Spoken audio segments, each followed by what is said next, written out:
안녕하세요.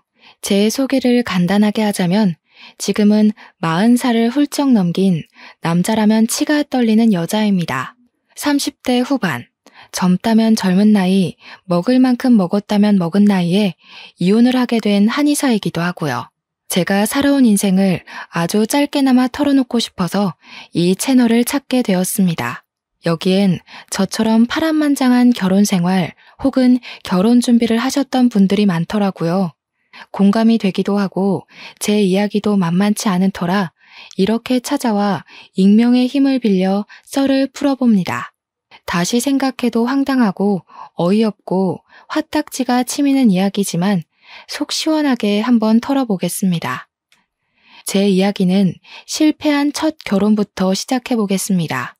전 남편은 정형외과 의사였고 주변 지인의 소개팅으로 만나게 되었습니다. 이러나 저러나 의사들끼리의 만남이라고 주변에서도 부러워했고 양가에서도 저희를 축복해 주셨어요. 결혼할 때까지만 해도 서로의 직업을 존중하고 서로를 배려하며 잘 화합하고 지냈다고 생각했습니다. 그런데 결혼한 지 얼마 되지 않고서부터 전 남편은 저의 직업을 무시하기 시작했습니다. 한의학은 다 개뻥이라면서 침으로 어떻게 아픈 데가 나을 수 있냐, 정형외과적 시술이 필요하다는 등 저를 무시하기 일쑤였어요. 한의사가 바빠봐야 탕약은 다려주는 사람이 따로 있고 침술이나 몇 번 놔주면 끝인데 왜 밥을 차릴 시간이 없냐면서 저에게 짜증을 냈습니다. 아니, 저도 의학을 공부한 의사입니다. 그런데 양약을 다루지 않는다고 해서 저를 그렇게 무시할 필요가 있었을까요? 나중에는 저에게 한의원을 그만두고 집에서 본인 일을 내조하라고 하더군요. 개인 병원을 개원하고 싶은데 마땅한 자리가 없다며 장사가 잘 되고 있는 제 한의원 자리를 빼달라는 것이었습니다. 저도 나름 남편만큼이나 돈을 벌고 있었고 제 일에 자부심이 있었기 때문에 전 남편에게 절대로 그 요구를 들어줄 수 없다고 못 박았습니다. 게다가 그 자리가 부모님 아시는 분의 건물 자리였기 때문에 제가 한의원을 빼고 남편의 병원이 들어오면 부모님께서 면이 살지 않을 수도 있었고요.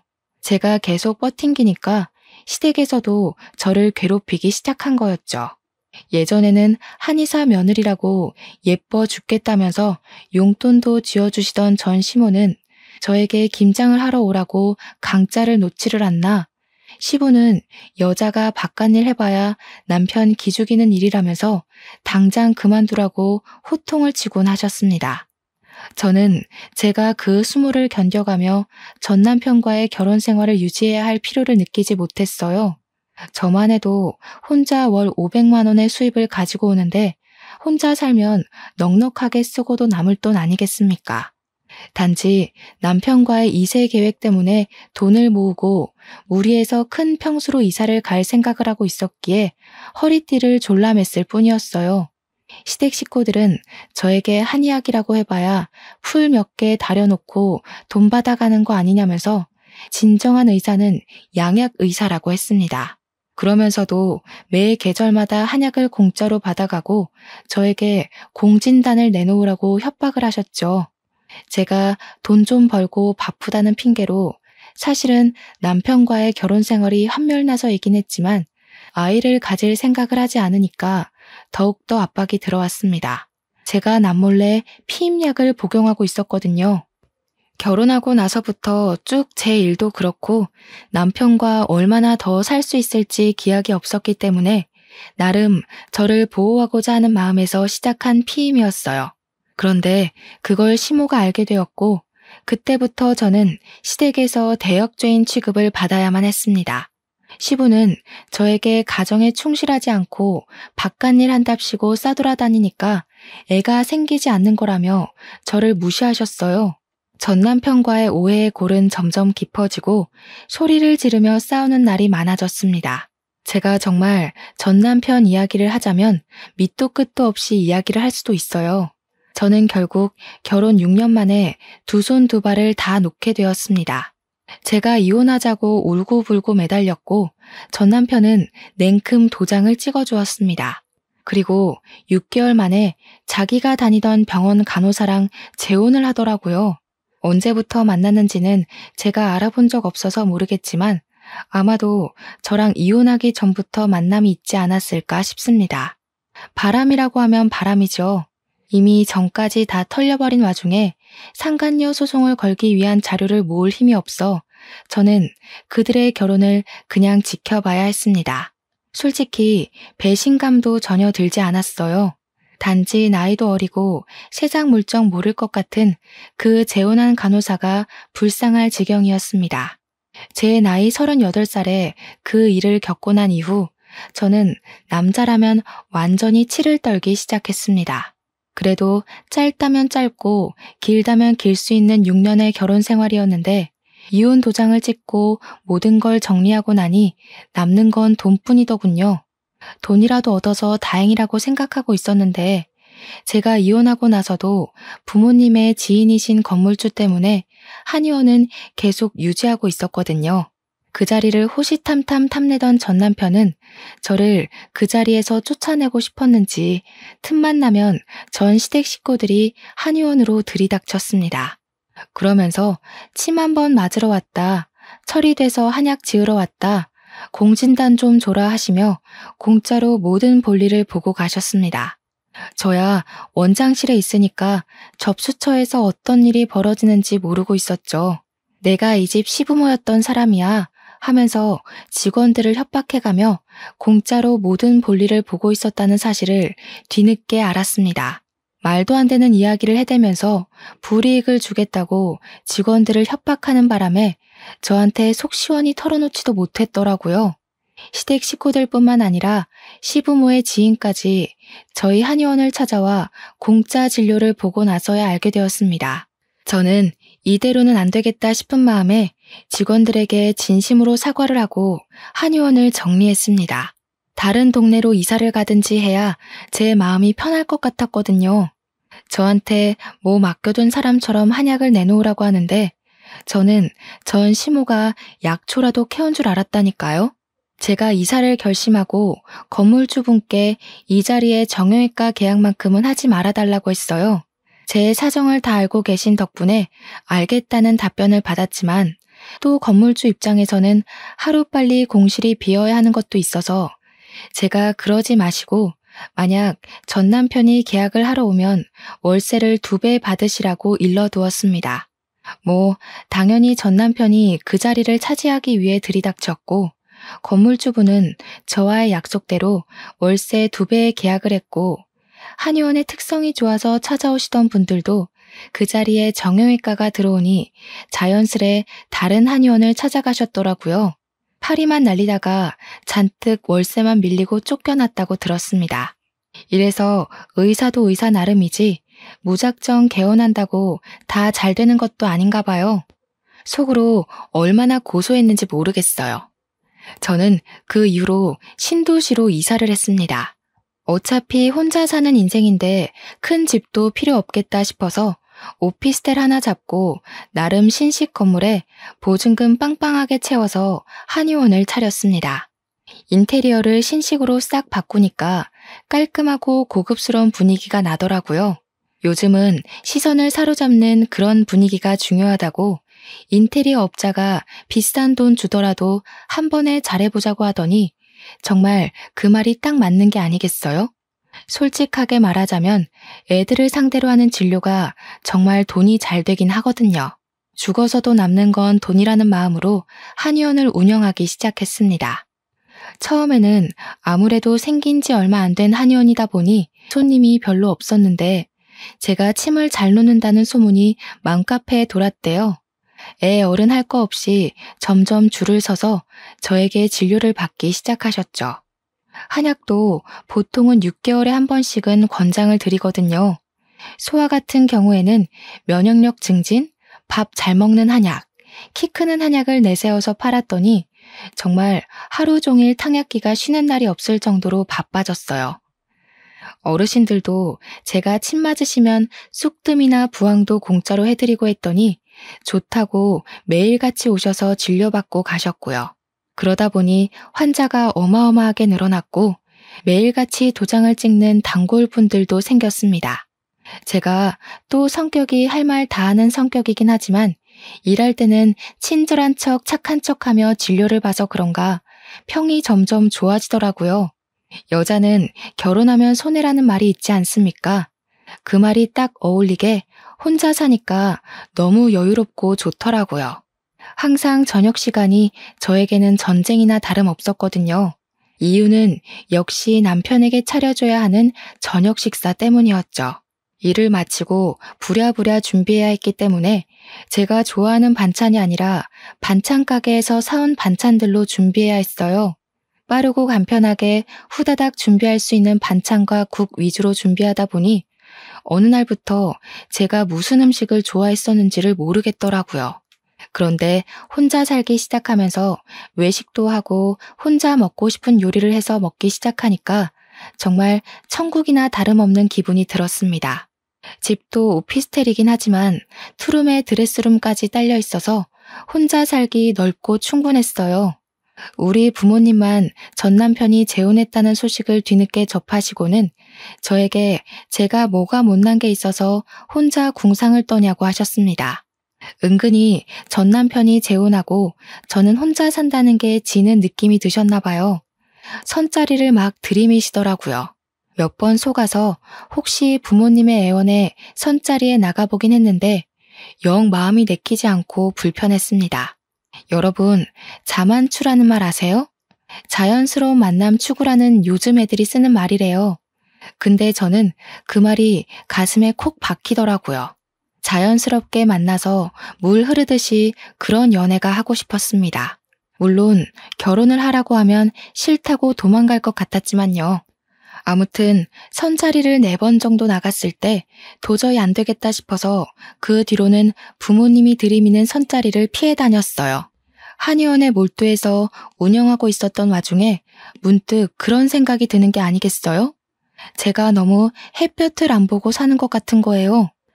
한의원 건물 창가에서 바깥을 내려다보는데 너무 날씨가 화창하고 좋아 보이더라고요.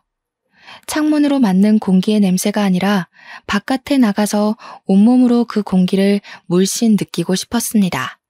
하루 종일 한의원에만 있으니까 한약 냄새만 나는 것 같고 몸에서도 약초의 향기가 나는 것 같고 그래서 혼자 달리기를 하기로 했어요. 요즘은 런데이라고 해서 달리기를 체크해주는 그런 핸드폰 앱도 있더라고요. 새로 이사온 집이 신도시다 보니 공원이 잘 되어 있는 편이어서 괜찮겠다 싶은 마음에 공원으로 달리기를 하러 다녔습니다. 매일 저녁 8시에서 9시까지 1시간을 아무 생각 없이 실컷 달리다 보니 기분이 좋아지더군요. 매일을 반복해서 하고 있는데 저와 같은 시간에 자전거를 타는 한 남자가 있었습니다. 어차피 공원 한 바퀴를 도는 코스라 매번 비슷한 시간에 움직이다 보니 보고 싶지 않아도 보게 되는 사람이었어요. 하루는 달리다가 제가 문득 공원 가운데 있는 호수가 달빛에 반사되는 게 아름다워서 슬쩍 멈춰 사진을 찍으려고 했습니다. 그런데 그분이 제 뒤에 바짝 붙어서 자전거를 타고 계셨었나 봐요. 제가 갑자기 멈추니까 브레이크를 급하게 잡으셨는데 부딪힐 것 같았는지 핸들을 옆으로 확 틀어버리시다가 넘어지신 거예요. 저도 놀래서 괜찮으시냐고 달려가니 괜찮다고는 하시는데 무릎도 까지고 손목이 벌겋게 부어오르기 시작하시더라고요. 남자분도 손목이 아프신지 다른 손으로 만져보시는데 딱 봐도 부어오르는 게 손목을 삔 것 같았습니다.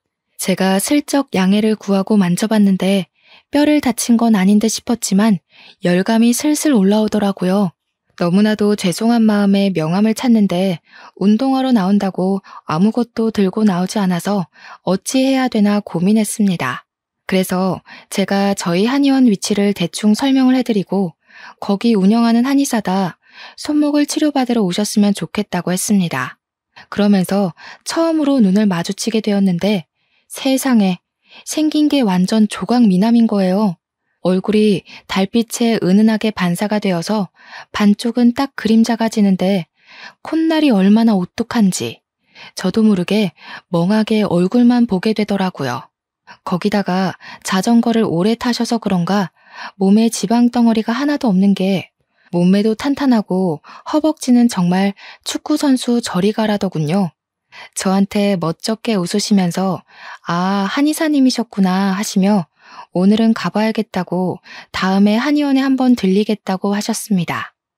무릎만 까진 줄 알았더니 팔꿈치에서도 피가 줄줄 흐르길래 제가 잠시만 기다려주세요 하고 편의점에 가서 간이 구급상자를 사왔어요. 팔 소독도 해드리고 무릎에도 약 발라드리고 밴드까지 꼼꼼하게 붙여서 죄송하다고 다시 한번 사과를 드렸습니다. 괜찮다고는 하시는데 제가 사진 찍겠다고 주책만 안 떨었어도 이런 일은 없었잖아요. 꼭 한의원에 들러주셨으면 좋겠다고 고개 숙여 인사하고는 집으로 돌아왔습니다. 그런데 그날 밤부터 출근해서까지도 내내 신경이 쓰이는 거예요. 그 잘생긴 얼굴과 탄탄한 몸까지 하나하나 너무 제 스타일이었어요. 이게 바로 자연스러운 만남 추구인가 싶기도 했고요.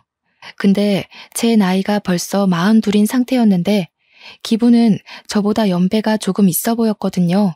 그 나이가 되도록 혼자일 리가 없잖아요. 애가 있어도 셋은 있겠다 싶었죠. 그래서 마음 한편으로는 괜히 김칫국 마셨다가 다시 뱉어내고 마셨다가 뱉어내고 하고 있었습니다. 마음을 비우고 내원하신 환자분들 진료를 보는데 그분이 딱 진료실로 들어오는 게 아니겠어요? 어색하게 침을 좀 맞을 수 있을까요? 하시면서 들어오는데 이게 무슨 일인가 싶었습니다. 물론 제가 꼭 와달라고 했지만 진짜 오실 줄은 몰랐거든요. 당장 해드리겠다고 하고 온열 찜질에 쑥뜸에 해드릴 수 있는 처치는 다 해드렸어요. 진료를 보면서 환자 초진 차트를 보는데 저보다 4살 연상이시더라고요. 그때 딱 김이 팍 샜죠. 4살 차이는 궁합도 안 본다지만 제 나이가 벌써 42인데 저분은 대학생 아들이 있어도 이상하지 않을 나이였으니까요. 저는 친절한 한의사의 모습으로 환자분을 대했고 진료가 끝나고 얼마냐고 접수처에서 이야기를 하고 계시길래 제가 그냥 가시라고 했습니다. 이미 직원들에게도 다 이야기를 해뒀던 터라 부담 갖지 마시고 가시라 했더니 저보고 딱 그러시는 겁니다. 앞으로도 계속 와서 진료를 받고 싶으니까 정당한 값을 치르게 해달라고요. 한참을 저 때문에 다치셨으니 다 나을 때까지 공짜로 해드리겠다. 그분은 손목 나아도 계속 오고 싶으니 돈을 받아달라. 그런 싸움을 계속하다가 합의를 보았습니다. 10번만 공짜로 해드리겠다고요. 저한테 5번만 공짜로 받겠다고 끝까지 그러시는 거 10번 안 채우시면 안 된다고 못을 박았습니다. 그 뒤로 진짜 매일같이 와서 침 맞고 치료받고 하시는 거예요. 딱 10번 채우고 나서는 11번째부터 웃으면서 카드를 내미시는데 돈을 안 받을 수가 없겠더라고요. 저한테 한약도 짓고 싶다고 이야기를 하시길래 진맥을 짚어보았어요. 그러고는 이렇게 저렇게 하시면 좋겠다고 추천을 드리면서 은근히 저도 떠봤죠. 와이프분이나 자식들 한약은 안 지으세요? 하고요. 제가 생각해도 너무 똑똑한 질문이었다고 생각합니다. 그러니까 저한테 설핏 웃으면서 저 아직 미혼입니다 하시는 게 아니겠어요. 제 얼굴에서 진짜 밝은 웃음이 티가 났을지도 몰라요.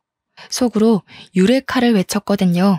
그 뒤로 제가 진짜 홀라당 넘어가서 머릿속에 이 남자는 미혼이다 미혼이다 이 생각밖에 없었어요. 그 뒤로 그분은 일주일에 2-3번은 저희 한의원에 와서 치료를 받으셨고 저녁에는 같이 달리기를 했어요.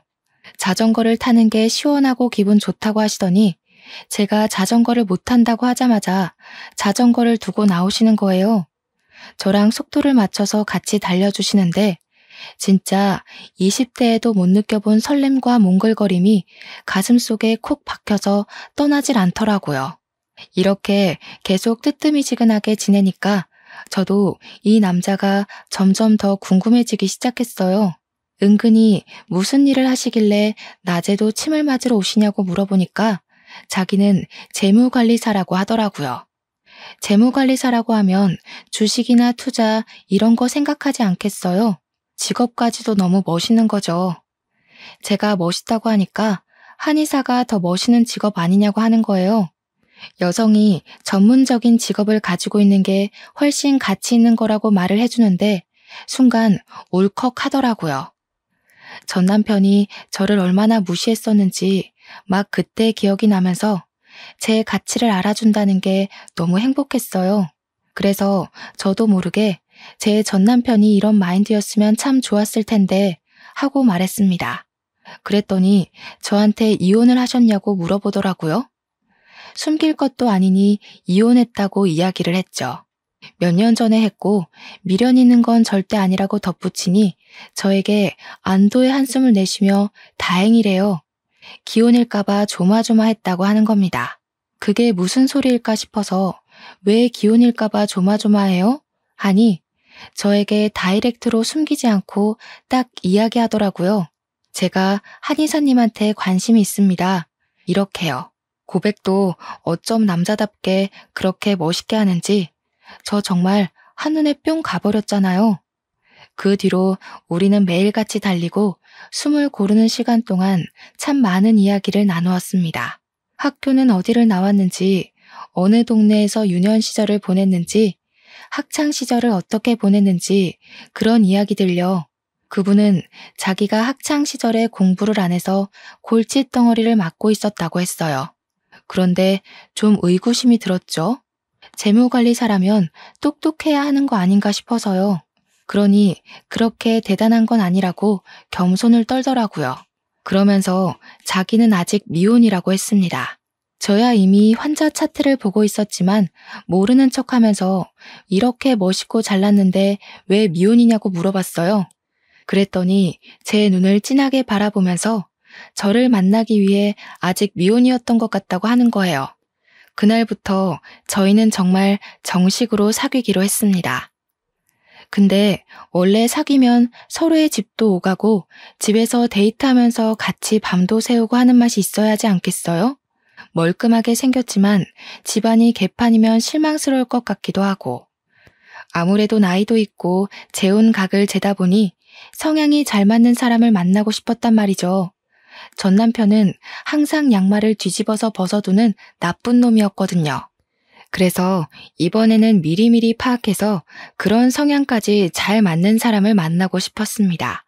사귀기 시작한 지 얼마 안 돼서는 부담스러워서 집에 초대를 안 했나 싶었는데 시간이 지나도 집에 저를 초대하질 않더라고요. 그래서 제가 대놓고 이야기를 했습니다. 왜 집에 초대를 하지 않냐고 하니 상당히 당황해하면서 집에서 근무하는 시간이 많다 보니 자료들이 많아서 그런 거라고 이해해 달라고 했어요.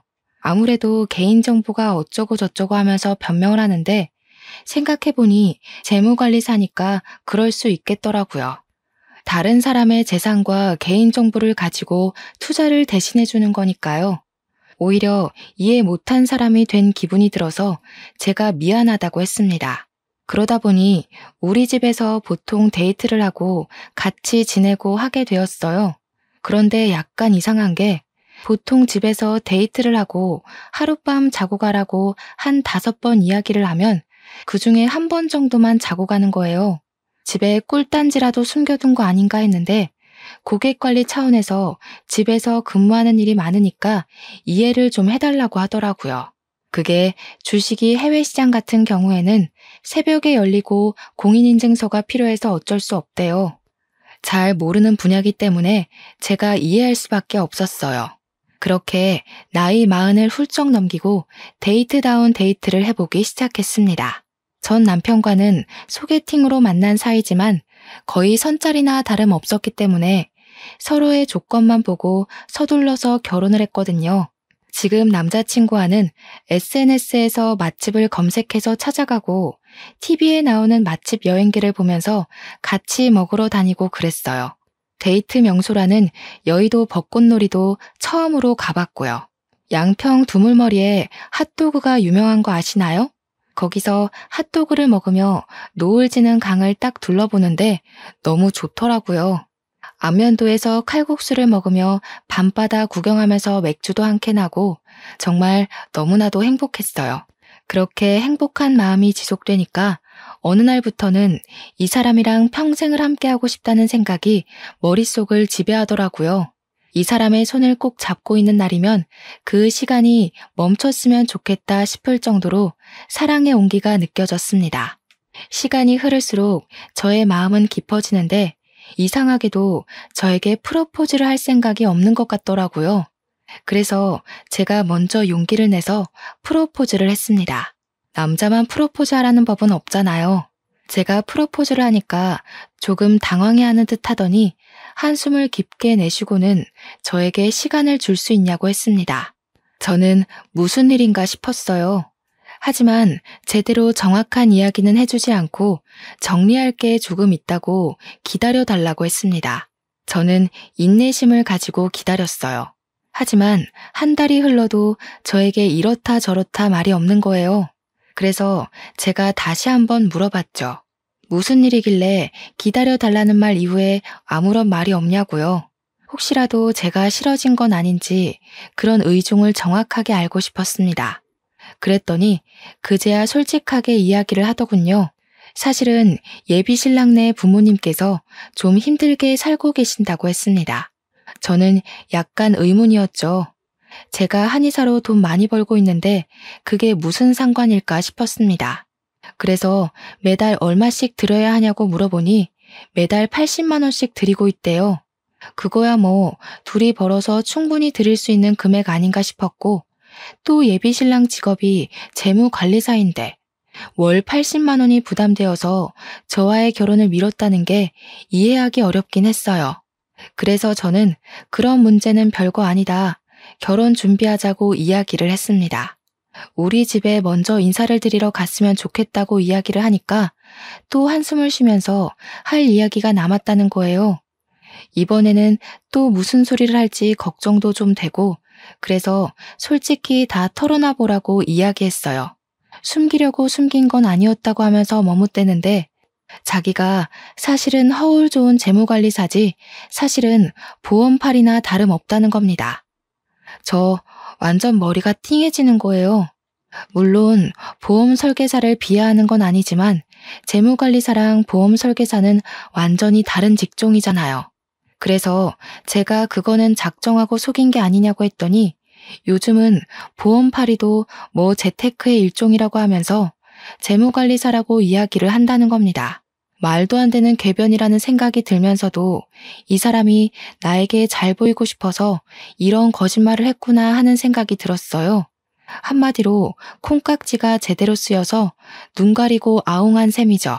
보험을 파느라 돈을 많이 못 벌어서 매달 부모님께 드리는 80만 원이 부담이 될 수도 있었구나 싶었습니다. 근데 제가 사는 집만 해도 둘이 살기 어렵지 않기도 하고 그래서 예비 신랑의 집을 정리하고 시댁 살림에 보태라고 하면 되지 않을까 싶었어요. 예비 신랑에게도 제 생각을 이야기하니 쉽지 않은 일이라며 조금 더 고민을 해보겠다고 했습니다. 그래서 저희 집은 일단 넘어가고 시댁부터 인사를 드리러 가기로 했단 말이에요. 여기가 부모님 사는 집이라고 저를 데리고 들어갔는데 진짜 이곳에서 사람이 살 수 있나 싶었습니다. 키키한 냄새는 물론이고 곰팡이가 가득 피어있는 벽지를 보는 순간 여기서 밥이 넘어가겠나 싶었습니다. 외관도 정말 낡은 빌라이긴 했지만 집 안이 더 문제였어요. 정말 바퀴벌레가 득식을 할 것 같은 느낌 아시나요? 그런데 예비 시부모님의 눈빛 또한 저를 보는데 약간 불편해하시는 느낌이 들었습니다. 그래도 아들이랑 결혼하겠다고 찾아온 여자인데 저에게 끝까지 존대를 하시면서 불편해한다는 느낌을 팍팍 주셨어요. 제가 편하게 해달라고 부탁을 드렸는데도 아니에요 아가씨 하면서 예비 며느리라는 칭호도 붙이지 않으시더라고요. 일단 앉아서 편히 쉬라고 하는데 앉아있기도 뭐한 장판에 쭈그리고 멍 때리고 있었습니다. 근데 예비 신랑만 쓱 부르더니 방음도 안 되는 방에서 무슨 이야기를 막 하시는 거예요. 궁금해서 슬쩍 집중해서 엿들어 보니 저 아가씨한테 말은 다 했냐? 다 알고 있는 거 맞냐? 이런 이야기를 하시더라고요. 나중에 예비 신랑에게 물어보니 그냥 집안 사정에 대해 이야기를 나눈 거라고 솔직하게 다 이야기했다고 말하더군요. 그런데 왜 저를 불편하게 생각하시는지 잘 모르겠더라고요. 아무래도 제 직업이 한의사라 너무 기운 결혼이라고 생각해서 그러시나 싶었죠. 예비신랑도 저한테 자기는 너무 볼품없는데 제가 너무 잘나서 그런 거라고 했거든요. 저희 집에 인사를 드리러 가서는 예비신랑이 정말 싹싹하게 예의 바르게 굴었어요. 저희 부모님이 원래 제 재혼을 엄청 기다려왔다고 했었잖아요. 저에게 선자리도 막 들이미시고요. 그런데 부모님이 보시기에도 예비신랑이 저에 비해 너무 볼품없다고 생각하셨는지 별로 탐탁치 않아 하셨어요. 저한테 뭐가 부족해서 저렇게 별 볼 일 없는 남자를 만나냐고 해서 한참을 싸우다가 저도 곰곰이 생각을 해봤죠. 우리 부모님까지 그러니까 슬슬 저도 제가 보는 눈이 영 바닥인가 하는 생각이 들었거든요. 일단 양가 부모님을 각자 만나고 소개도 했으니 상견례를 하자고 이야기를 했습니다. 근데 예비 신랑이 자꾸 날짜를 미루는 게 아니겠어요? 아직 예비 시부모님이 마음의 준비가 안 됐다고 하면서 차일피일 기약 없이 미루는 거예요. 인사까지 다 드린 마당에 준비가 안 됐다는 게 무슨 소리냐고 저도 점점 예비 신랑과 다투는 날이 많아졌어요. 그러니 예비 신랑도 자기를 믿고 조금만 기다려 달라면서 제가 너무 부담스럽다고 하셨다는 겁니다. 그런데 그때까지도 웃긴 사실이 뭔지 아세요? 정작 저는 예비 신랑이 혼자 살고 있는 집에 가본 적이 없었다는 겁니다. 저도 속으로 완전히 결단을 내렸습니다. 더는 미뤄서는 안 될 일이라고 생각을 했고 서로의 생활 습관을 정확하게 알아야 한다고 생각했죠. 전 남편과의 한 번 실패가 있었기 때문에 2번 실패하고 싶지 않았어요. 자꾸 저한테 숨기려고만 하니까 도대체 집안 꼬락서니가 어떻길래 방문을 못하게 하나 싶었고요. 그래서 안 된다는 걸 알지만 제 환자 진료 차트에 나와 있는 집 주소를 확인했습니다. 불시에 방문했는데 설마 집 앞에서 내쫓진 않겠지 싶어서 말이죠. 그게 제 인생의 가장 중요한 전환점이 될 거라고는 그때까지 생각도 못했네요. 정보에 써져 있는 집으로 찾아가서 다짜고짜 벨을 눌렀습니다. 평소에 예비 신랑이 보험을 계약할 일이 없으면 집에 있다는 걸 미리 듣고 알고 있었기에 용기를 낸 거죠. 불시에 딱 찾아가서 벨을 눌렀는데 누구세요? 하면서 현관문을 열고 나오는 사람이 젊은 남자인 거예요. 저는 너무나도 당황했죠. 설마 진료 차트에 있는 주소까지 속인 건가 싶었거든요. 도대체 어떤 삶을 살기에 처음부터 끝까지 거짓으로 저를 대할 수 있는 건가 순간 만감이 교차했어요. 혹시 나를 사랑한다고 했던 그 모든 것이 거짓이었나? 하는 생각도 들고요. 끽해봐야 대학생 정도로 보이는 남자한테 저는 살짝 떨리는 목소리를 가다듬고 물어봤어요. 여기가 김진성 씨 집 아닌가요? 하고 물어보니 저한테 맞는데 누구세요? 이러는 거예요. 맞는다고 하니까 더 혼란스러운 거 있죠. 그래서 김진성 씨는요? 하고 예비 신랑을 찾았습니다. 조카랑 살고 있는 건가 싶어서 이야기를 들어봐야겠다 생각했어요. 그런데 갑자기 그 대학생 정도로 보이는 남자애가 아빠 손님 왔는데 이리 와봐 하는 게 아니겠어요. 저는 정말 입을 떡 벌리고 아무 말도 할 수가 없었습니다. 순간 머리에 진짜 망치를 맞은 듯한 기분이었습니다. 대학생으로 보이는 아들이 존재한다니. 저한테 분명히 미혼이라고 했고 그동안 아들의 존재나 결혼을 했었다는 이야기를 한 적이 없었거든요. 이게 다 무슨 일인가 싶어서 멍하니 집을 바라보는데 사각 팬티 바람으로 누군데? 하고 나오는 남자가 제 예비 신랑인 거예요. 눈을 여러 번 비비고 봐도 제 예비 신랑이었습니다. 저도 놀라고 예비 신랑도 놀라고 아빠라고 부른 남자애는 뭐야? 하고 보고 있고 예비 신랑이 야, 문 닫아 하고 소리를 치는데 제가 발로 문을 턱 막았습니다. 그러자 문을 닫으려던 예비 신랑의 아들이 놀래서 저를 쳐다보더라고요. 저는 문을 못 닫게 막고는 그 앞에서 배신감에 가득 찬 얼굴로 버티고 서 있었어요. 그러니까 글쎄 웬 여자가 집에서 슬쩍 나오더니 누구세요? 이러는 거 아니겠어요? 그 꼴을 보고 저는 확신이 들었죠. 부인이구나 싶었습니다. 남자애는 모르겠다고 아빠 손님인 것 같은데 그러고 있고요. 저는 성격이 할 말 다 하는 성격이라고 했잖아요. 그 꼴을 보는 순간 결혼이고 나발이고 아무 생각도 들지 않았어요. 그냥 그 집안으로 쑥 들어가 버렸습니다.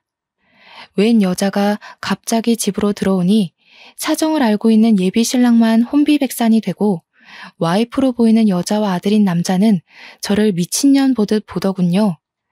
그날을 다시 생각해도 너무 어이가 없고 황당하고 진짜 열이 받네요. 아무튼 다짜고짜 들어가서 이야기들 좀 하시죠 하니까 다들 어리둥절해 하는데 예비신랑, 아니 그 미친놈만 벌벌 떨더라고요. 그래서 제가 거기서 당당하게 말했습니다. 제가 저 남자랑 결혼을 약속한 사이거든요.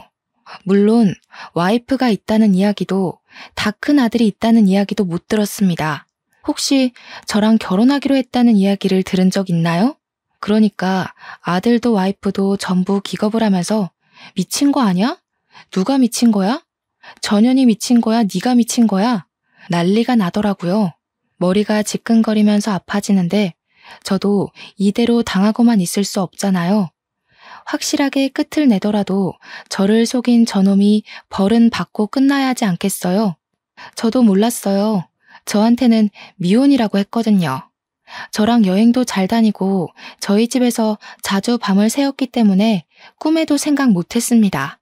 거기다가 제가 저 미친 인간네 부모님까지 만나 뵙고 인사를 드렸거든요. 거기서도 저에게 유부남이라는 이야기는 하지 않았습니다.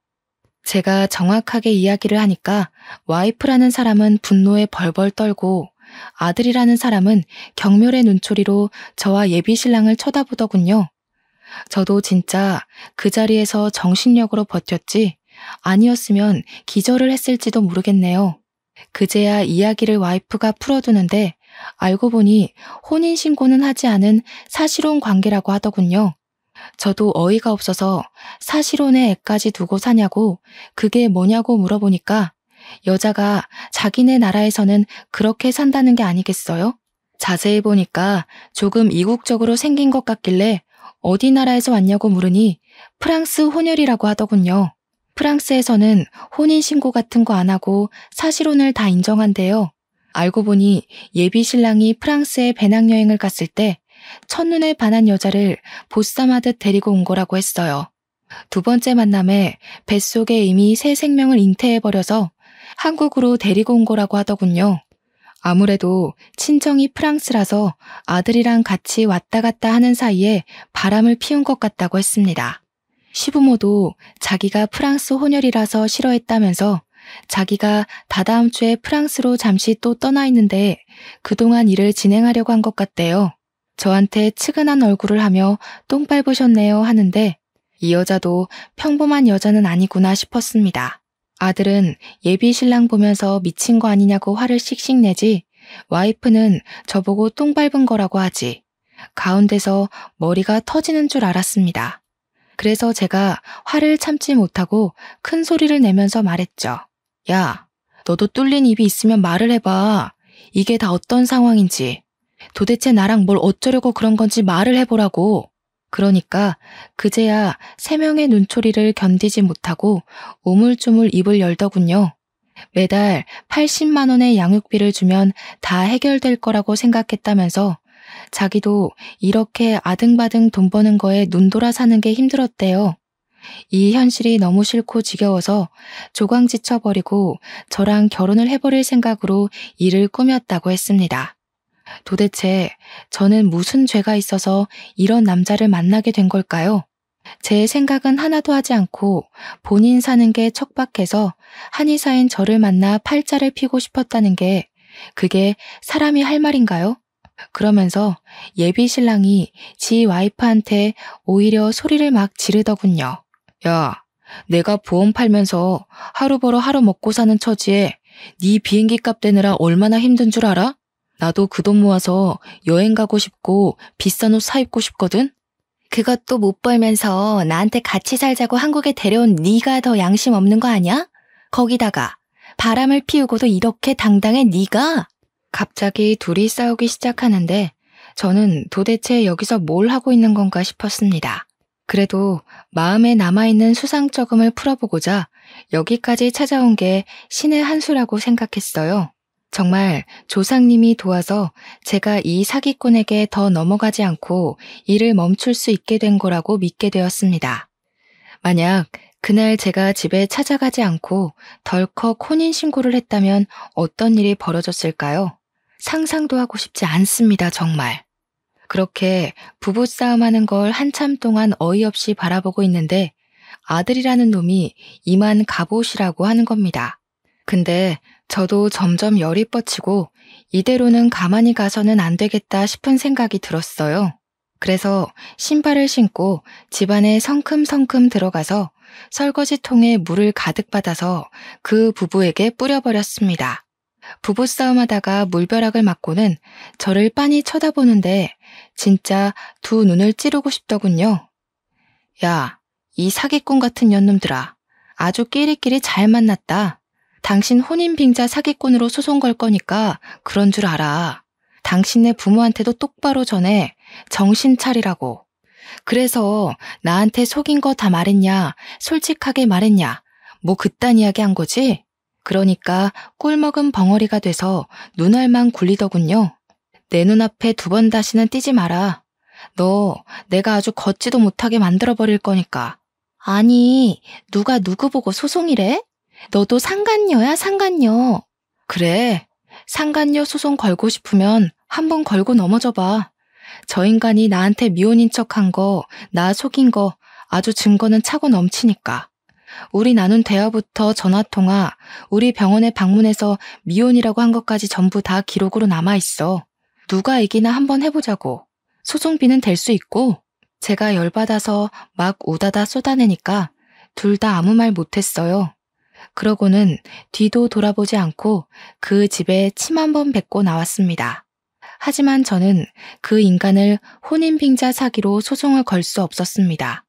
제가 금전적으로 피해를 본 사실이 없기 때문에 사기죄가 성립되지 않는다는 경찰의 말 때문이었죠. 저는 정말 똥 밟은 셈 치고 그 인간과 마주치지 않기 위해 최선을 다했습니다. 운동도 헬스를 다니기 시작했고 공원 근처 그 인간과 갔던 곳은 쳐다도 안 봤어요. 근데 그 뒤로 한 달 반쯤 뒤에 그 인간이 저희 한의원으로 찾아온 거 아니겠어요? 마누라랑 싸우고 완전히 갈라섰다고 프랑스로 가버렸다면서 다시 한번 잘해보자고 하더군요. 제가 미친년도 아니고 그 말에 넘어가겠습니까? 절대로 싫죠. 그래서 꺼지라고 악다구니를 쓰니까 저한테 계속 잘못했대요. 말로는 안 통할 것 같아서 탕약기에서 우리고 있던 한약재 찌꺼기를 그 인간에게 부어버렸습니다. 이게 무슨 냄새냐고 기겁을 하고 뒷걸음질 치는 그 인간에게 네 악취보다는 향기롭다고 당장 눈앞에서 꺼지라고 했죠. 그 뒤로 두 번 더 찾아왔을 때는 경찰에 영업방해로 신고해서 쫓아냈고요. 지금은 경찰이 무서워서인지 다른 여자를 찾은 건지 모르겠지만 잠잠합니다. 하지만 언제 다시 찾아올지 모른다는 불안함도 있고 집도 알기 때문에 저는 다시 이사 준비를 하고 있어요. 한의원도 다른 동네로 이사가고 집도 알아보고 있고요. 여러분, 세상에는 정말 미친놈들이 많은 것 같습니다. 제가 아무리 조심한다고 해도 작정하고 속이는 놈들이 많아서 걱정이 되네요. 여러분들은 현명하게 저 같은 일 겪지 마시고 사람 만날 때 꼼꼼하게 살펴보시기 바랄게요. 저는 이쯤에서 글을 마무리하도록 하겠습니다. 감사합니다.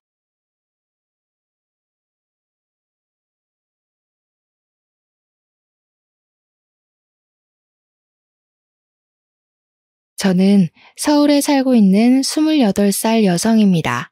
평소 엄마가 사연을 많이 보시고 옆에서 가끔 보던 게 전부였는데요.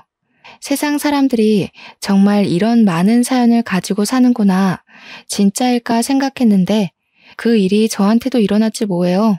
저는 아직도 그 일을 생각하면 어떻게 그렇게까지 할 수 있을까 생각이 드는데요. 부모님은 지나간 일을 굳이 떠올려봤자 좋을 것 없다고 하세요. 그저 서로 조심하고 또 조심하면 된다고 말씀하시거든요.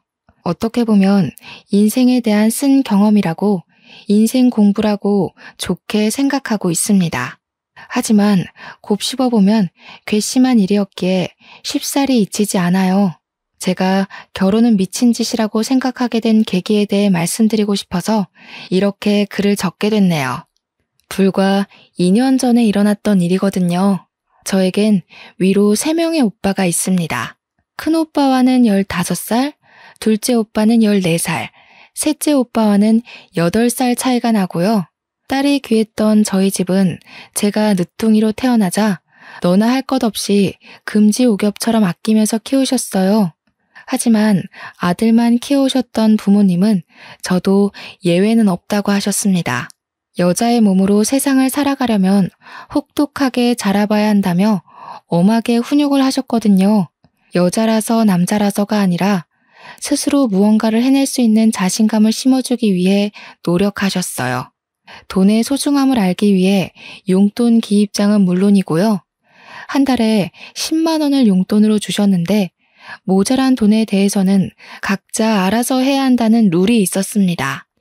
결국 내가 필요에 의해 생긴 부부는 어떤 방식을 사용해도 상관없으니 아르바이트를 하던 대회에 나가 상금을 타던 극복해 나가보라고 하셨죠. 가격이 조금 나가는 전자기기를 산다거나 휴대폰을 바꾸거나 할 때에는 그 물건이 왜 필요한지 조목조목 따져 엄마 아빠가 들었을 때 납득이 가야 허용이 됐고요. 어떻게 보면 너무 짠순이 기질로 키운 거 아니냐 하시는 분들도 있으시겠지만 제가 바라본 부모님은 자식들에겐 한없이 다정다감한 분들이셨어요. 공무원이셨던 부모님은 얼마 전에 정년퇴직을 하셨습니다. 집 근처 학교 앞에서 작은 분식집을 차리셔서 제2의 인생을 보내고 계세요. 자식들에게 먹인다는 마음으로 직접 새벽장을 봐오셔서 음식을 하십니다. 메뉴가 떡볶이, 순대, 튀김, 어묵 이렇게 4가지로 단출하지만 나름 동네에서 유명한 맛집이랍니다. 깔끔하고 똑부러지는 엄마의 성격에 결혼 초부터 알뜰살뜰 재테크 주식 투자를 많이 하셨대요. 운 좋게 수익률이 좋아져 여유 자금이 생기셨고 분식집을 차린 건물을 사들이기까지 했죠. 연금과 월세를 받으며 분식집을 운영하며 행복한 노후를 보내고 계십니다. 아무쪼록 전 유복한 가정환경에서 아낌없는 지원을 받으며 자랐습니다. 오빠들과 나이 차이가 많이 났는데 제가 중학생 시절 큰오빠와 작은오빠가 결혼을 했어요. 부모님 2분 다 공무원 출신이시라 어떻게 보면 딱딱한 분위기일 수도 있겠다 싶은데 제가 아는 부모님은 엄격하셔도 사람들에겐 한없이 다정하신 분들이었습니다. 그래서 오빠들이 결혼하고 새언니들이 생겨도 고부 갈등, 집안 싸움 같은 건 당연히 없을 줄 알았어요. 워낙 부모님은 자신들보다는 타인에게 맞춰주시는 타입이고요. 더군다나 좋은 게 좋은 거라고 싸움을 굳이 만드신 분들이 아니었기 때문이죠. 큰오빠와 작은오빠가 6개월 정도 차이로 결혼을 했고 저에게는 2명의 새언니가 생겼죠. 새로운 가족이 생기는 것은 너무 설레는 일인 것 같습니다. 저는 언니들에게 친근하게 대하려고 노력했어요. 나이가 어렸기에 어른에게 먼저 다가간다는 건 사실 조금 어려웠거든요. 큰 새언니는 외동딸이었는데 질투가 심하고 본인의 주장이 강한 사람이었어요. 그래서 처음에 다가가기 조금 어려웠는데 아니나 다를까 엄마와 크고 작은 트러블이 생겼더랬죠. 제가 결혼에 대해 좋지 않게 생각하게 된 계기가 바로 큰 새언니 때문이기도 하고요. 반대로 작은 새언니는 성격이 털털 그 자체였습니다. 소심한 성격의 오빠와는 정반대의 성격을 가진 언니였죠. 어떻게 오빠와 결혼했나 싶을 정도로 언니는 담아두는 성격도 아니었고요. 할 말도 오목조목 기분 나쁘지 않게 잘 이야기하는 타입이었어요. 2 사람을 비교하면 안 되지만 결혼 시작부터 두 사람을 비교할 수밖에 없는 일들이 있었거든요. 큰오빠가 결혼식을 하고 신혼여행을 다녀와서 저희 집에 인사를 하러 온 날이었습니다. 저녁 식사를 먹고 술 한잔을 하며 여러 이야기를 나누게 됐죠. 앞으로 모녀지간 부녀지간처럼 잘 지내보자는 엄마의 말에 큰 새언니는 정색을 하더라고요. 어머니, 어떻게 며느리가 시집와서 시어머니랑 모녀지간이 돼요? 그건 말도 안 되는 일이라고 생각해요. 왜 말이 안 돼? 요즘 세상에 다들 고부 갈등이 많다고 하지만 우리가 앞으로 잘 지내면 될 일 아니니? 너무 나를 세우는 것 같구나, 아가. 가족은 피를 나눈 사람들끼리 가족이지 며느리는 결국 가족이 될 수는 없어요. 앞으로 며느리 그 이상으로 대하지 않으셨으면 좋겠어요. 딸 같은 며느리는 세상에 존재할 수 없다고 생각해요. 부모님은 새언니의 말에 기가 찼지만 더 이상 아무 말도 하지 않으셨어요. 저도 면전에 대고 그런 이야기를 대놓고 할 줄은 몰랐거든요. 저희가 시집살이를 시킨다는 것도 아니고 잘 지내보자는데 너무한 것 같았어요. 부모님과 오빠들 그리고 저는 벙쪄 있었습니다. 물론 큰 새언니는 저에게도 새언니 그 이상의 노릇을 바라지 말라며 엄포를 놓더군요. 기분이 상할 대로 상한 엄마는 그 뒤로 큰 며느님이라는 호칭으로 존대까지 해가며 명절에도 부르지도 않으셨고요. 부모님은 큰 새언니를 정말 며느리로만 대했고 가족이 아닌 남처럼 행동하셨어요. 얼마 뒤 작은 오빠가 결혼한 뒤 허니문 베이비로 조카가 생겼습니다. 평소에 나이 어린 저에게 꼬박꼬박 아가씨라며 살갑게 대해준 둘째 새언니가 조카를 임신했다고 하니 정말 기뻤어요. 공부하느라 힘들지 않냐며 조카를 임신한 상태에서도 힘든 내색 없이 저를 챙겨주었죠. 임신한 뒤에도 자기도 배가 고프다는 핑계로 공부하는 제가 힘들 거라며 가끔 만나서 맛있는 것도 사주고 용돈도 주며 친언니처럼 지냈습니다. 어느 정도였냐면요. 제가 고민이 있거나 표정이 어두우면 눈치를 채고 먼저 대화를 건넸거든요. 정말 제 친언니가 생긴 것 같았고 엄마와도 모녀지간처럼 잘 지냈습니다. 심지어 시댁인 저희 집을 친정처럼 오며 가며 생활했어요. 큰 새언니에게 대인 상처가 있는 엄마는 작은 새언니를 몹시 아끼며 진짜 친딸처럼 대하셨고요. 임신을 축하한다며 이것저것 보태쓰라며 용돈을 1,000만 원이나 주셨습니다. 아가, 이거 돈 얼마 안 되지만 보태쓰렴. 임신한 몸으로 나라까지 챙겨주느라 내가 다 미안하고 고맙구나. 이걸로 필요한 것도 사고 먹고 싶은 것도 사 먹어. 맨날 나라만 사주지 말고. 어머니, 뭐 이런 걸 다 주셔요. 저희도 돈 벌고 오히려 저희가 더 드려야 하는데요. 나라 아가씨도 아직 학생이고 대학교 들어가려면 돈도 많이 필요한데 그때 보태지 않으시고요. 요즘 조리원 비용이 만만치 않은데 아이 낳고 보약도 지어먹고 하려면 이 돈도 모자라. 엄마가 준다 생각하고 넣어도. 그렇게 시간이 흘러 어여쁜 조카가 태어났습니다. 엄마는 10분 거리에 사는 작은 오빠네로 가서 밤낮으로 아이 케어를 도와주셨어요.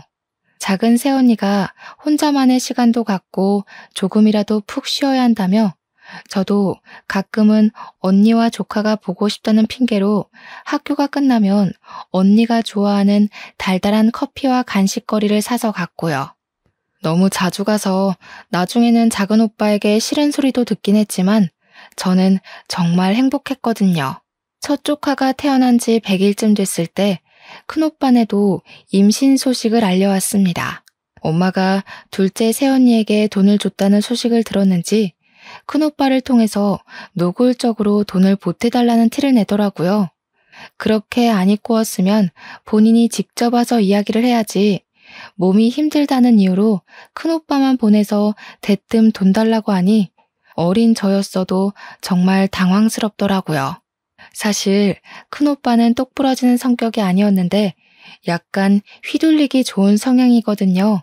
큰 새언니가 얼마나 달달 볶아댔으면 큰오빠는 임신 소식을 알린다는 핑계로 오랜만에 집에 왔습니다. 분명 가면 뭐라도 말이 있을 테니 가봐라 했겠죠. 엄마, 둘째네도 조리원비 보태주셨다면서요? 저 이번에 이직하고 집사람도 직장 그만두고 돈이 조금 부족할 것 같아요. 저희한테 둘째네한테 해주신 것처럼 똑같이 지원해 주시면 안 돼요? 아이고, 이제 별의 별꼴을 다 보는구나. 그런데 어쩐대요? 가족도 아닌 사람한테 그렇게 큰 돈을 어떻게 보태줄 수 있을까? 차용증이라도 쓰고 가면 내 얼마든지 주마. 그래도 엄마 맏며느리인데 너무 차별하시는 거 아니에요? 제가 집사람 보기가 민망해요. 아이고, 그렇게 민망해? 나는 온 가족들 앞에서 남처럼 대해달라는 큰 며느님 말씀대로 그렇게 해준 것뿐인데 차용증 쓰고 가져가라고 큰 며느님께 전해주시고 이제 그만 가봐. 빈정이 상했는지 큰 새언니는 몇 통 하지도 않던 연락을 거의 끊다시피 하더군요. 시간이 흘러 둘째 조카가 태어나 집안에는 아기 울음소리가 끊기질 않았어요. 하지만 둘째 조카가 태어났음에도 불구하고 엄마는 큰오빠 아기를 안부 정도로만 물을 뿐이었습니다. 가끔 메시지로 사진을 받아보는 정도였고요. 아이가 태어났는데도 자신에게 발걸음도 하지 않자 큰 새언니는 그게 기분이 상했나 봐요. 3, 7일이 지나고 나서야 아이를 데리고 집에 왔는데 저희 부모님 앞에서 엉엉 울더라고요. 어머니, 정말 너무하신 거 아니에요? 왜 저희만 가족으로서 인정을 안 해주세요? 그리고 왜 저희만 외톨이로 만드세요? 아기가 태어났는데 누구는 용돈도 주시고 애도 봐주시고 차별이 해도 해도 심하잖아요. 정말 너무하세요. 큰 며느님아, 당신이 며느리는 가족이 될 수 없다면서요? 저는 남처럼 대해달라길래 진짜 그렇게 대한 것뿐인데요. 어떤 게 서운한 건지 나는 이해를 못하겠습니다만. 그래도 이건 너무하시잖아요. 누구는 1,000만 원, 누구는 무일푼. 이 아이가 저만 낳은 자식인가요? 다은 씨 아이기도 하고 어머님 손주인데 어쩜 그러세요? 진짜 손주들인 것도 모르고 치맥기 있으신 거 아니에요? 큰 새언니는 본인이 했던 말을 다시 주워 담을 수 없다는 걸 알았는지 꿀먹은 벙어리가 된 채로 식은땀을 흘리며 눈만 껌뻑껌뻑 할 뿐이었죠. 엄마는 뭐 이런 경우가 다 있냐며 사과할 필요도 없으니 돌아가라고 언니를 쫓아내듯이 집으로 보냈습니다. 그 뒤로 반성할 줄 알았지만 큰 새언니는 더 도끼를 품었는지 연락을 거의 끊다시피 하더군요. 가끔 큰오빠가 보내주는 아기 사진 몇 장이 소식의 전부였거든요. 그렇게 시간이 조금 흐르고 조카들도 어느 정도 자랐을 무렵이었습니다. 저는 고등학교를 졸업하고 대학에는 가지 않고 바로 반도체 공장에 취직을 하게 됐어요. 이름을 대면 알만한 회사였고 인생에 있어서 대학은 별 의미가 없는 것 같았거든요. 대학 공부를 하는 것도 좋지만 그동안 오빠들과 부모님의 그늘 안에서만 사는 것 같았어요. 그래서 혼자 스스로 독립도 하고 돈을 벌고 싶은 마음이 컸죠. 고등학교 졸업과 동시에 취직을 하며 6년 동안 돈을 알뜰살뜰 잘 저축했습니다. 공장 기숙사에서 생활하며 숙식 문제를 해결할 수 있어서 절약을 할 수 있는 환경이었거든요. 그 결과 결혼 자금 정도로는 손색이 없을 정도의 1억이라는 자금을 만들 수 있게 됐죠. 어느 날 거의 연락을 주고받지 않던 큰 새언니가 남자를 소개해주겠다고 연락을 해오는 게 아니겠어요. 어른이 해주는 소개고 쉽사리 거절을 하지 못했던 저는 알겠다고 대답했어요. 며칠 뒤 소개팅 날 잔뜩 힘을 주고 약속 장소에 나갔어요. 아마 이때 소개팅을 한 것이 제 인생의 가장 큰 실수가 아닐까 생각되네요. 아무튼 소개팅에서 만난 남자는 생각보다 준수하고 젠틀하게 생긴 외모였어요. 키도 크고 누가 봐도 좋아할 만한 훈남 스타일이었거든요. 저보다 5살이 많았는데 큰 새언니와는 대학 선후배 사이이고 고향에서 오랫동안 알고 지낸 동생이라고 했습니다. 현재는 강남에 있는 유명 로펌에서 근무하는 송무 직원이라고 했어요. 다정다감한 말투와 행동, 몸에 배어있는 매너까지 뭐 하나 흠잡을 곳 없는 사람이었습니다. 제가 대학을 안 나왔고 돈을 벌기 위해 바로 취직했다는 말까지 했는데도 사람마다 관점의 차이고 생각의 차이는 있길 마련이라며 무슨 상관이냐고 말하더군요. 어느 정도 자기 주장이 있고 사람을 생각할 줄 안다고 판단돼 호감이 생겼습니다. 그렇게 연락처를 주고받은 뒤 몇 번의 만남 끝에 연인 사이로 발전하게 되었죠. 큰 새언니에게 좋은 사람을 만나게 해줘서 고맙다며 연락을 했고 저희는 1년 정도의 연애를 한 뒤 자연스레 결혼 이야기가 나왔어요. 양가에 인사를 드리고 강남에 있는 모 호텔 식당으로 상견례 약속을 잡았습니다. 상견례를 하는데 굳이 큰 새언니가 같이 오겠다고 하는 거 아니겠어요? 길을 눌러줘야 된다나 뭐라나. 심지어 첫째 오빠는 출장 가야 되는 날이라 안 오는데 자기는 꼭 가야겠다고 고집을 피우는 겁니다. 둘째 새언니는 아이도 있고 제가 부담될까봐 안 오겠다고 했고요. 엄마가 오빠들이 바빠서 못 가니 새언니라도 같이 가자며 말씀하셨어요. 같이 가서 나쁠 거 없다고요. 결국 부모님, 저, 큰 새언니가 상견례 장소에 같이 가기로 했죠. 떨리는 마음으로 부모님과 약속 장소로 갔고 저는 너무 긴장된 나머지 화장실을 다녀오겠다 말하고 잠시 자리를 비우게 됐습니다. 화장실에서 화장도 고치고 마음을 다잡고 나가려는데 누군가 저를 붙잡는 게 아니겠어요? 서빙을 하던 여직원이었는데 예비 남편의 이름을 말하며 어떻게 알게 된 사이냐고 물어보는 거예요. 생전 처음 보는 여자가 예비 남편에 대해서 이야기하니 조금 당황스러웠죠. 저는 곧 결혼할 사이라고 얼떨결에 대답했고요. 여직원은 저에게 혹시 소개해준 사람이 김지연이냐며 큰 새언니의 이름을 말하는 게 아니겠어요? 제가 새언니는 어떻게 아냐고 무슨 소리냐며 되묻자 그 여자는 오해하지 말고 들으라고 하더니 차근차근 말을 해주었습니다. 사실은 저 이도훈 사장님 가게에서 일하던 종업원이에요. 제가 사정이 어려웠는데 사장님이 도와주신 덕에 그 술집에 취직하게 됐거든요. 이것저것 잘 챙겨주셔서 저도 모르게 마음이 생겼는데 얼마 뒤 애인이라며 김지연 씨를 데리고 왔어요. 네? 도훈 씨는 로펌 송무 직원인데요. 다른 사람이랑 착각한 거 아니에요? 그쪽이 잘못 알고 있어요. 그 사람 5년 전부터 대학가 근처의 술집 사장이에요. 그쪽 새언니랑 연인 관계였고 제가 직접 둘이 모텔을 들어가는 것도 봤다고요. 제가 알고 있다는 걸 눈치챈 그 이후로 저를 단칼에 자르더라고요. 이후에 일하게 된 곳이 여기 호텔 식당이고요. 증거 있어요? 거짓말 마세요. 사람 잘못 보셨겠죠. 도훈 씨가 그럴 리가 없어요. 무슨 근거로 이런 말씀을 하시는 거죠? 제 말을 믿는 게 좋을 거예요. 제가 그쪽 인생 구해주는 거라고요. 방금 5분 전에도 그 남자가 저한테 뭐라고 그랬는지 아세요? 옛날 기억은 다 잊으라고. 지금 중요한 자리니까 입 함부로 놀렸다가 너 죽고 나 죽는다며 입 닫으라고 협박했어요. 제 말이 안 믿기시면 방금 녹음한 것도 있는데 한번 들어보시던가요. 종업원은 저에게 사진과 동영상 그리고 녹음 파일을 들려주었어요. 저희 방에 음식을 가져다 줄 때 예비 남편은 종업원 얼굴을 확인하고 서둘러 화장실에 가서 아는 체 하면 가만 안 둔다고 협박까지 했다더라고요. 혹시 몰라서 휴대폰 녹음 앱을 켜두고 있었고요. 녹음 파일 들어봤는데 진짜 제 예비 남편 목소리가 들리는 게 아니겠어요? 모든 사실이 진짜라는 것을 알게 되고 전 다시 상견례하는 자리에 착석했죠.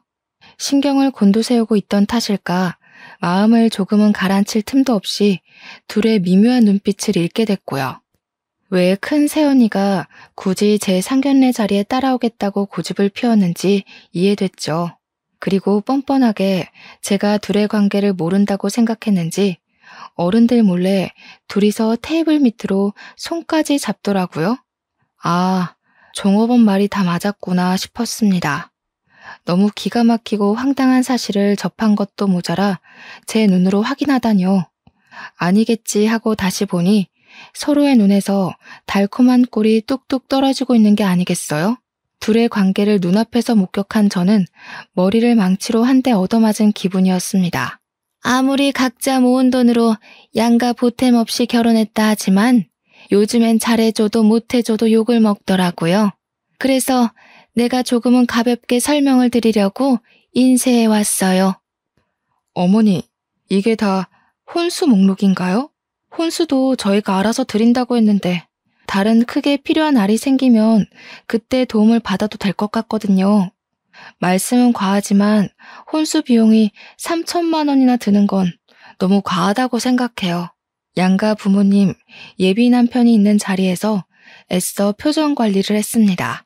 주먹을 꽉 쥔 채 최대한 말을 아끼며 꿀먹은 벙어리처럼 앉아있을 뿐이었죠. 그저 물만 마실 뿐이었죠. 식사가 어느 정도 마무리되고 신혼집과 혼수에 대해 이야기를 할 때 저는 도저히 참을 수 없더군요. 애초에 서로 욕심을 내자는 취지였는데 혼수로 3천만 원이라뇨. 더군다나 조금 전 저에게 닥친 일까지 모두 생각이 났고 화가 나 테이블을 콱 내리치며 이 결혼은 없던 걸로 하겠다고 이야기했습니다. 제가 갑자기 결혼을 하지 않겠다고 말씀드린 점 대단히 죄송하게 생각합니다. 하지만 양가 부모님들께서도 알지 못하셨나 봅니다. 제가 하는 말로는 부족할 것 같아 보여드리려고요. 지금 휴대폰으로 보내드렸으니 확인해 보시겠어요? 납득이 가실 거예요. 어른들 앞에서 이게 버릇이냐며 따져묻는 부모님과 예비 시부모님에게 휴대폰으로 사진과 동영상을 모두 보내드렸어요. 그리고 그 여자가 들려준 녹음 파일을 켰죠. 그것들을 듣고 보는 어른들의 표정이 점점 어두워지기 시작했습니다. 그리고 어떻게든 빠져나가려 땀을 삐질삐질 흘리는 예비 신랑과 큰 새언니의 표정이 가관이더군요. 큰아가 아니냐며 헛웃음을 치는 아빠와 그리고 무언가 잘못되었다는 듯한 표정으로 예비 남편을 바라보는 예비 시부모님들까지. 이게 다 사실이니? 누가 누구를 만나고 뭘 어찌해? 여기에 나오는 사람 이 여자, 아가, 아니 큰 며느님 맞아? 이게 다 뭐니? 자네, 이게 다 뭔가? 설명을 좀 해주게. 입이 있으면 설명을 해보란 말이야. 엄마가 보고 계신 그 사진, 동영상 속 주인공들이 다 여기 앉아있네? 말 안 해도 설명되시죠, 어머님, 아버님? 전 이 결혼 못합니다. 아니, 안 합니다. 결혼은 없던 걸로 하고 저 먼저 일어날게요. 아니, 사돈어른, 이건 무슨 오해가 있는 게 분명합니다. 일단 진정하시고 자리에 앉으시죠. 중요한 날인지라. 오해요? 이렇게 사진에 떡하니 두 사람이 있는데 오해요? 이걸 보고도 그런 말이 나옵니까? 이런 경우 없는. 얘 나라야. 일단 집에 가서 이야기하자. 큰 며느님, 내일 아름이 출장에서 돌아오거든 당장 집으로 오세요. 그렇게 상견례 자리는 파투가 나고 다음날 부모님은 큰오빠네 부부를 호출하셨습니다. 부모님은 어떻게 된 일인지 들을 이유도 없다고 하셨어요. 당장 둘이 이혼하던지 시댁과 연을 끊든지 하라고 말씀하셨죠. 도대체 어떻게 살아왔길래 다른 날도 아니고 상견례 자리에서 그딴 일이 생기냐며 엄마는 노발대발하셨고 서방님 될 사람이랑 불륜이 가당키나 하냐며 난리치셨어요. 영문을 모르던 큰오빠는 큰 새언니에게 무슨 일이 있었냐며 상황 설명을 해달라고 되묻기 바빴어요. 큰 새언니는 오히려 악다구니를 쓰며 부모님에게 대들더라고요. 어머니, 말이 나와서 그런데 제가 뭘 그렇게 잘못했어요? 저 가족으로 받아들이지도 않고 남처럼 대할 때는 언제시고 제가 부모가 없어서 무시하는 거 아니세요? 왜 사랑은 아가씨가 다 받아야 되는 건데요? 큰 며느님, 뭔가 단단히 착각하고 있나 본데 들어봐요. 결혼할 때부터 남처럼 대하라고 했던 게 누구죠? 남편이랑 자식 두고 시누이 남편 될 사람이랑 불륜이나 저지르는 게 자랑인가요? 네가 감히 내 아들이랑 딸한테 이런 짓을 하고도 사람 취급을 받길 바라니? 결혼했어도 이 사람 회사 때문에 집에 잘 들어오지도 않고 가면 출장에 회사 야근해. 그리고 저한테 사랑을 줘야지. 뭐만 하면 우리나라 우리 막내. 왜 제가 받아야 할 사랑을 다 아가씨가 독차지하는 건데요, 왜? 언니, 양심이 있으면 말을 그렇게 하시면 안 되죠. 그거 언니의 자격지심 아닌가요?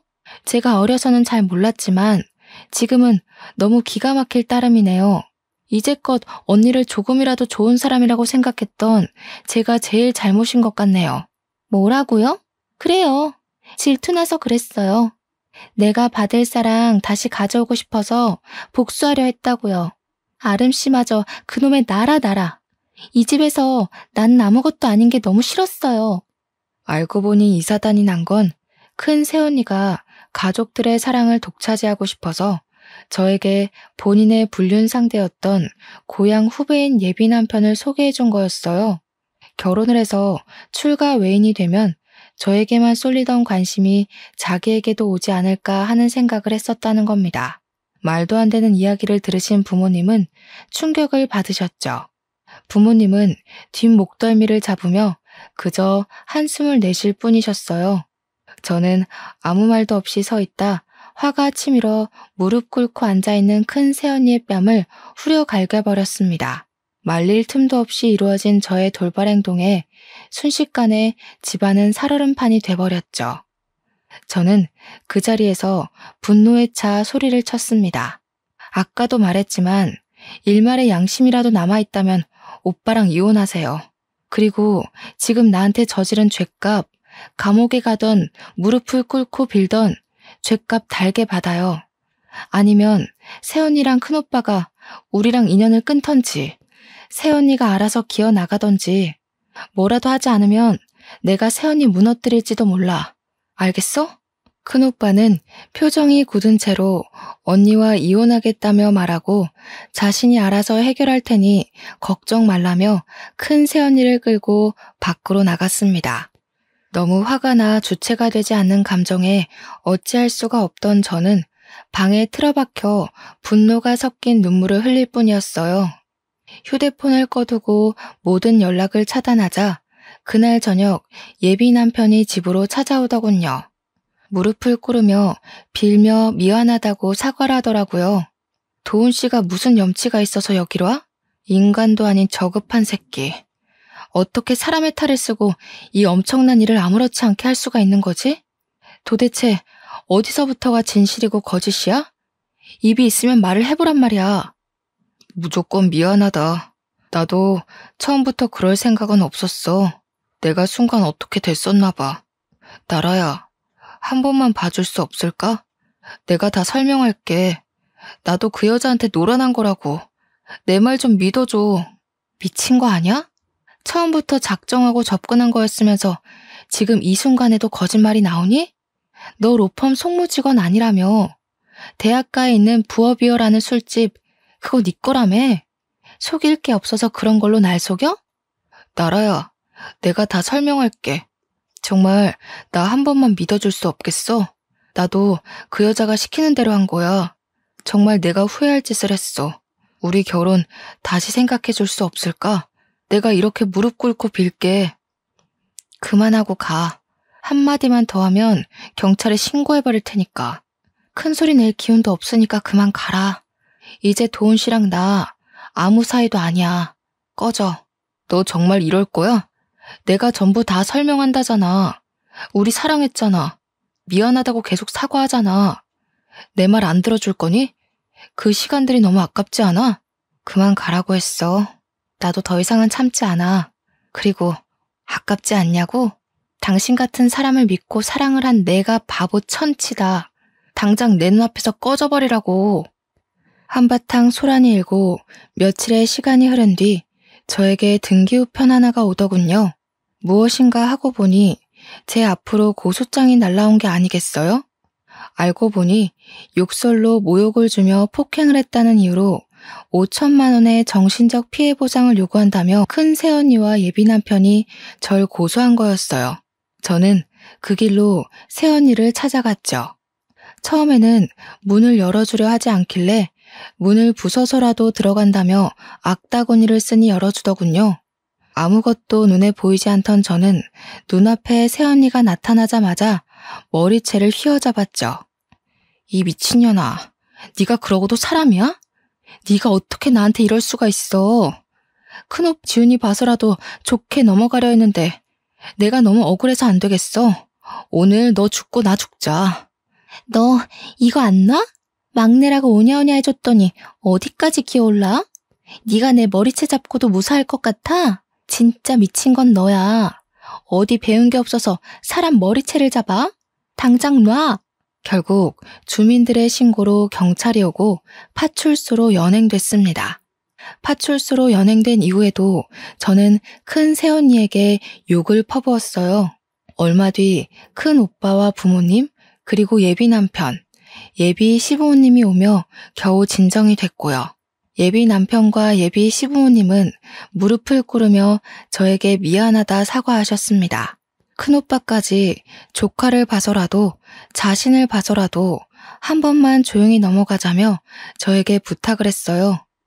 새언니는 아이 이야기가 나오자 그제야 조금 제정신이 들고 뒷감당을 할 자신이 없었는지 눈물바람으로 자신이 정말 미쳤었다며 미안하다고 빌기 시작했어요.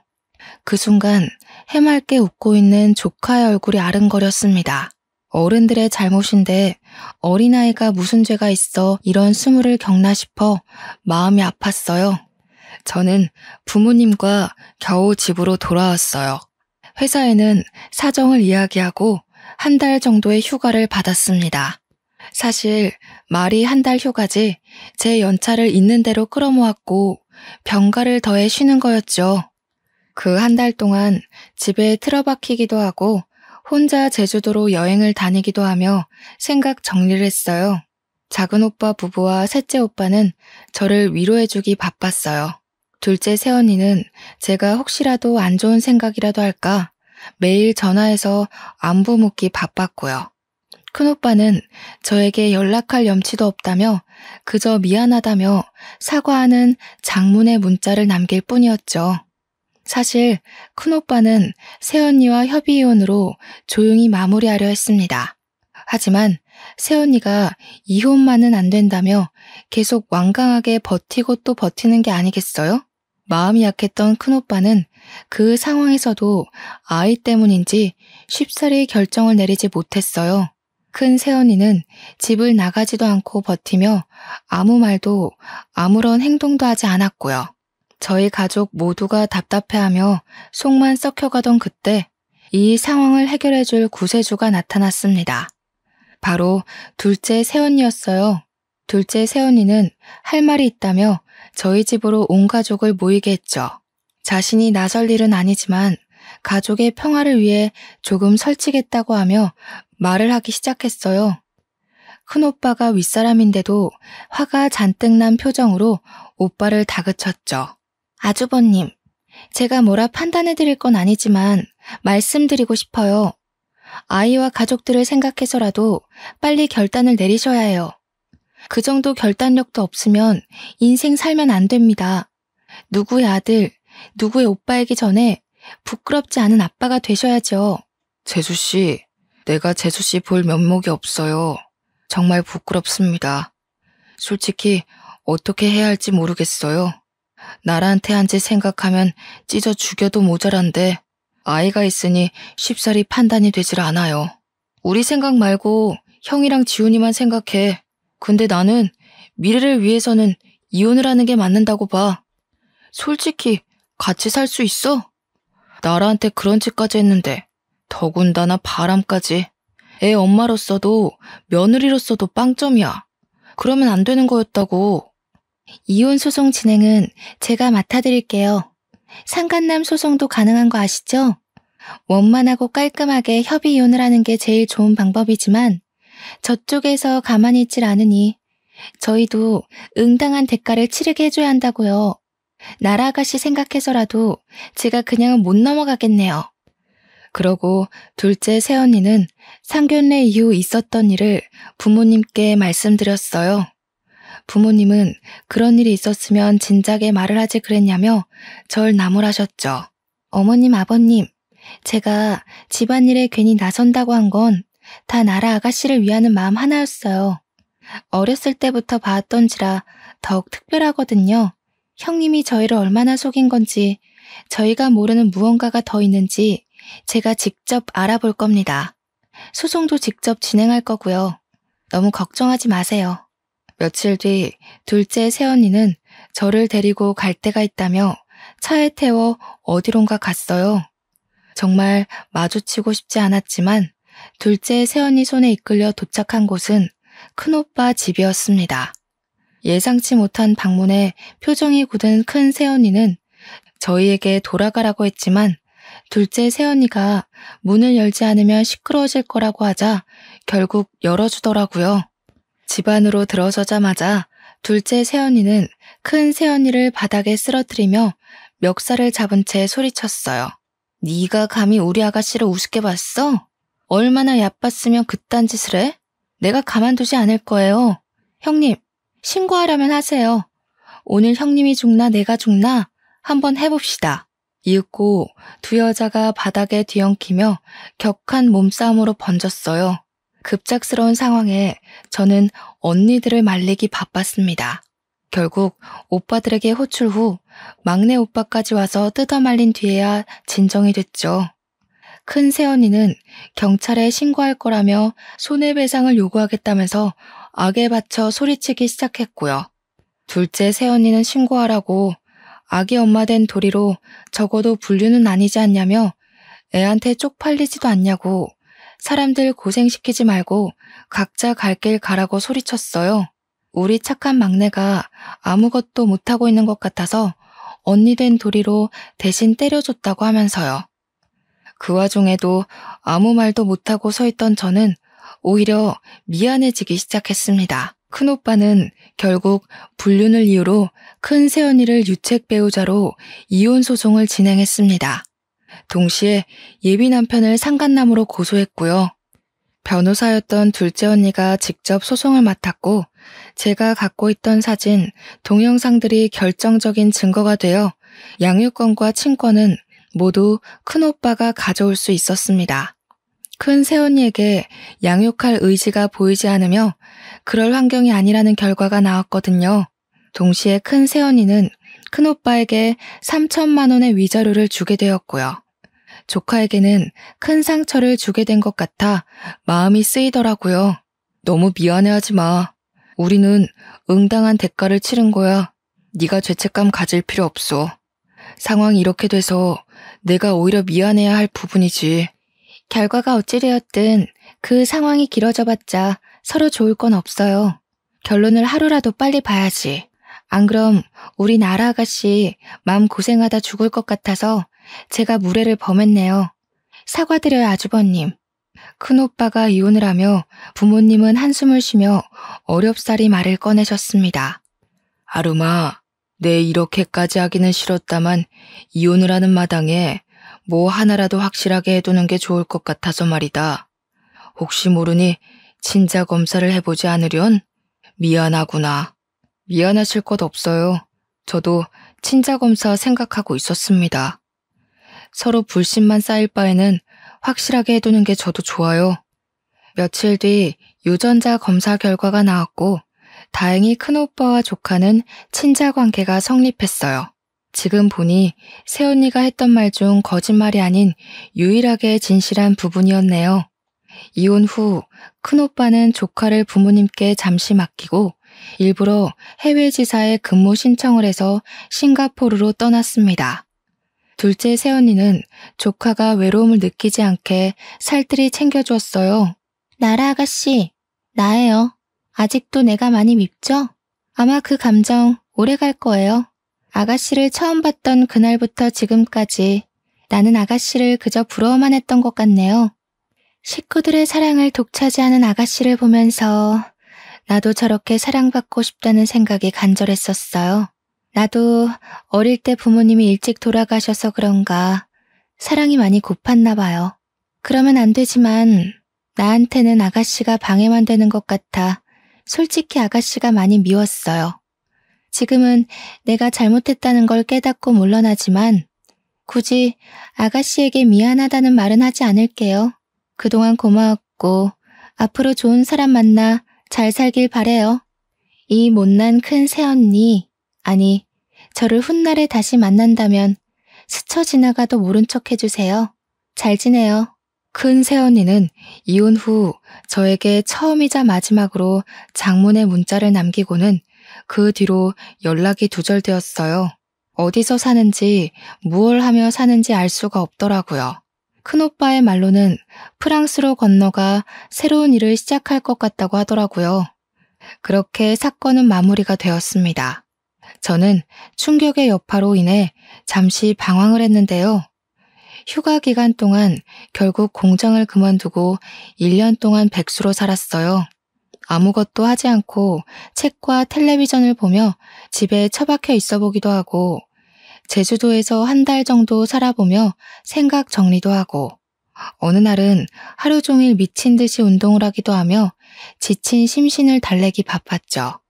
더 이상 이렇게 살면 안 될 것 같고 내 인생이 너무 낭비되고 있다는 생각이 번쩍 들었어요. 부모님과 다른 가족들을 생각해서라도 이러면 안 되겠다 생각했죠. 어느 정도 마음 정리를 끝내고 국내에서 알아주는 반도체 회사에 하청업체에 원서를 넣어서 한 번에 합격했습니다. 똑같은 공장 생산 라인 업무였지만 이전에서 근무했던 경력을 인정받았어요.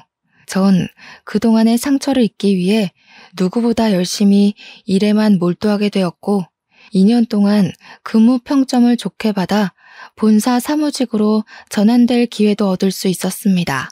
그러다가 운이 좋게 반도체 회사에서 우리 업체의 직원을 추천해달라는 협력 공문이 들어왔는데요. 부서 팀장님의 추천을 받아서 서울에 있는 대기업에 입사할 수 있었습니다. 입사한 뒤에도 저는 맡은 프로젝트를 성공리에 마무리하여 진급도 빨랐어요. 상여금도 두둑이 받고 온전히 저로서 인정을 받아 가기 시작했죠. 입사한 지 2달 정도 되었을 무렵에는 이번 달 우리 회사 우수사원으로 선정되어 표창장까지 받았고요. 수수한 외모 덕에 회사 홍보 모델도 해보고 재미있게 생활하고 있어요. 비 온 뒤에 해 뜰 날이 온다고 하더니 파혼으로 힘든 시기를 다 지나고 그걸 잊기 위해 열심히 일만 했더니 최근 3년 동안 저한테 좋은 기회들만 찾아오는 것 같아 기분이 좋았어요. 마치 고생했으니 앞으로 꽃길만 걸어라 하는 보답의 느낌이랄까요? 시간이 지난 지금 결혼은 저에게 사치라는 결론을 내렸습니다. 마음이 맞는 좋은 사람이 나타나면 결혼을 얼마든지 생각해 볼 수 있겠지만요. 굳이 결혼을 해야 할까? 하는 생각이 들곤 해요. 가끔 부모님은 사람은 사람으로 잊어야 한다며 좋은 사람을 자꾸 소개해주겠다 하세요. 저는 매번 거절 중이고요. 부모님의 속은 약간 타들어가시겠지만 저를 이해해 주시지 않으실까요? 당분간은 제가 원하는 대로 즐기는 인생을 살아보려고 합니다. 막내 오빠도 이번 사태를 보며 자신도 결혼에 대한 생각이 사라졌다며 공감한다더라고요. 원하는 일이 있거나 평소 해보지 못했던 일을 하며 살라고 조언도 해주었고요. 저 혼자 벌어서 저 혼자 잘 먹고 잘 사는 것도 나쁘지 않다고 생각합니다. 사람은 사람으로 잊어야 한다는 말이 있죠. 저희 부모님도 요즘 들어 자주 하시는 말이지만 어느 정도 일리는 있는 것 같아요. 하지만 저는 이번 일로 결혼 말고도 사람에 대한 공포심도 생긴 것 같네요. 열심히 극복하며 현재 회사는 안정적으로 잘 다니고 있고요. 그림과 책에 관심이 생겨 동호회에도 가입하며 꾸준히 활동하고 있습니다. 저의 지친 마음을 안정과 여유를 찾아주는 좋은 취미라 생각해요. 저처럼 이런 기구한 사연이 또 있을지는 모르겠지만 비슷한 사연을 가진 사람이 있다면 슬퍼하지 말고 돌파구를 빨리 찾아 극복해내셨으면 하네요. 나에겐 늘 어두운 일만 생겨 헤쳐나가기 어려울 거야 하는 생각 말고 조금 더 긍정적으로 생각해보면 어떨까요? 나에게 주어진 이 시련들은 훗날 나를 더 단단하게 만들어줄 거야 라고요. 제 사연이 많은 공감과 위로가 되길 원하며 긴 글을 읽어주셔서 감사드립니다.